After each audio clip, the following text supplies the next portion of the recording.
Judge laughs at crying black woman until someone walks in that changes everything. The courtroom smelled of old wood and stale coffee, its air thick with the weight of judgment. Aaliyah Carter stood at the defendant's table, her hands trembling as she clutched the edge of the worn oak. Her dark skin glistened under the harsh fluorescent lights, sweat mixing with the tears she fought to hold back. She was 32, a single mother, a nurse who'd spent years saving lives. Yet here she was, accused of theft from the hospital where she worked. The evidence? A missing vial of painkillers, found in her locker. She swore she'd been framed, but the judge's smirk told her no one cared. Judge Harold Grayson leaned back in his chair, his pale face creased with amusement. "Ms. Carter," he said, his voice dripping with condescension. "You expect this court to believe you didn't take those drugs? Tears won't help your case." A chuckle escaped his lips, echoed by a few in the gallery. Aaliyah's chest tightened. She felt the eyes of the room mostly white, mostly skeptical boring into her. The prosecutor, a sharp-suited man named Reynolds, piled on, painting her as a desperate addict who'd betrayed her oath.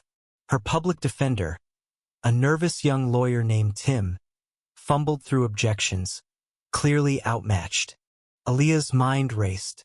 She'd grown up in a neighborhood where trust was scarce, where police lights flashed more often than streetlights.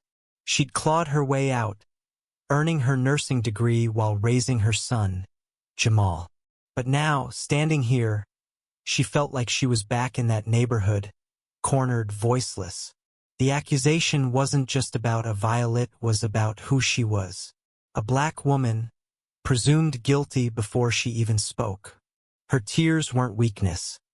They were rage, grief, and the weight of a system that seemed built to crush her. The gallery murmured. Aaliyah caught snippets words like typical and what did she expect?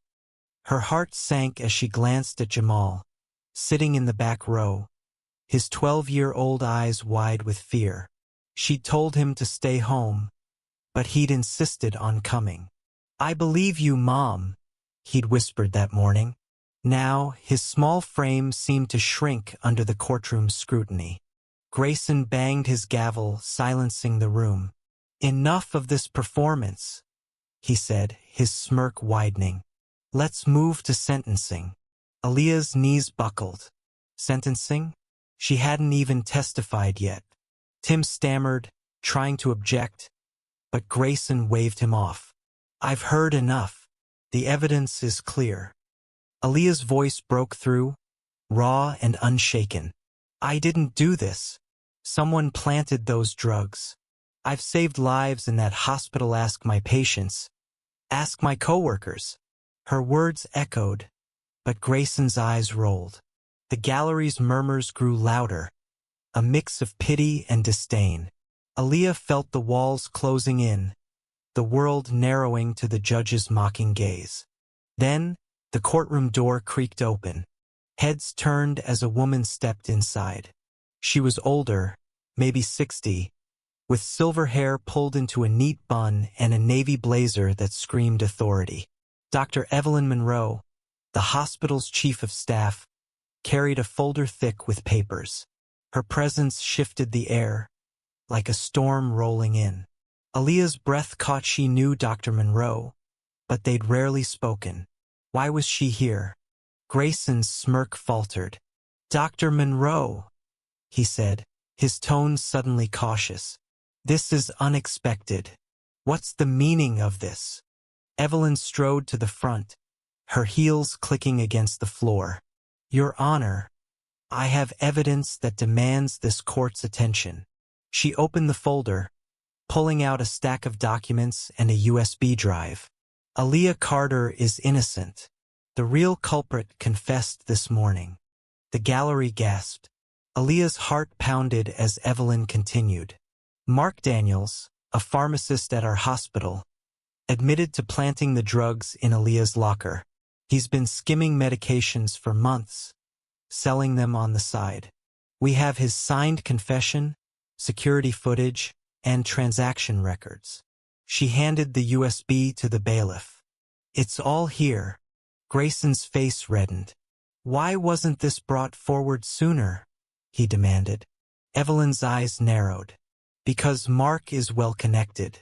His uncle is on the hospital board. They tried to bury this, but I couldn't let an innocent woman take the fall." She turned to Aaliyah, her voice softening. "I'm sorry it took so long. I had to be sure." Aaliyah's tears flowed freely now, but they were different relief, not despair. The gallery buzzed, some whispering apologies, others stunned into silence. Jamal leapt from his seat, running to his mother. She hugged him tightly, whispering, "It's okay, baby, it's okay." But the twist wasn't over. As the bailiff played the footage, a new figure appeared on the screen, a janitor, unnoticed by most, slipping into the locker room.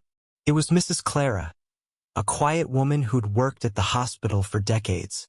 The footage showed her watching Mark plant the drugs, her face conflicted. Evelyn explained, "Clara came to me last night. She'd seen everything but was too scared to speak up. Mark had threatened her job. She's here now, ready to testify." Clara, sitting in the back, stood shakily. Her voice was soft but firm. "I couldn't let Aaliyah suffer for something she didn't do. I'm sorry I stayed quiet so long." Her words hit like a wave, exposing not just Mark's crime but the fear that silenced others. Aaliyah realized Clara's courage had shifted everything. Grayson cleared his throat, his authority crumbling. "In light of this evidence," he said stiffly, "the charges against Ms. Carter are dismissed." No apology, no acknowledgement of his earlier scorn. But Aaliyah didn't care. She was free. As she walked out of the courtroom, Jamal's hand in hers, she felt the weight of the past hour lift. The sun hit her face, warm and unyielding, like a promise. She thought of the patients she'd cared for, the lives she'd touched, and the son who'd never doubted her. The system had tried to break her, but it hadn't won. Not today. Evelyn caught up to her, placing a hand on her shoulder. "You're back on the schedule next week," she said with a small smile. "We need you." Aaliyah nodded, too overwhelmed to speak. Clara approached, her eyes downcast. "I should have spoken up sooner," she said. Aaliyah hugged her. "You did it when it mattered. That's enough." The crowd outside the courthouse was a mix of reporters and onlookers. Some shouted questions, others stared. Aaliyah ignored them, focusing on Jamal's proud grin. She'd fought not just for herself but for him. For every black woman who'd been judged before being heard. For every person silenced by fear or power. The victory was bittersweet. The system hadn't changed Grayson's smirk. The gallery's whispers, Mark's connections all proved that. But Aaliyah's truth had broken through, carried by unexpected allies. She thought of Clara, risking everything, and Evelyn using her power to right a wrong. Humanity, she realized, wasn't in the system, it was in the people who chose to act. As she and Jamal walked away, Aaliyah felt a spark of hope. Maybe her story would inspire others to speak, to listen, to fight. She turned to the crowd, her voice steady. "Don't let fear stop you from doing what's right. We're stronger together." What do you think? When does silence become complicity? And when does speaking up become justice?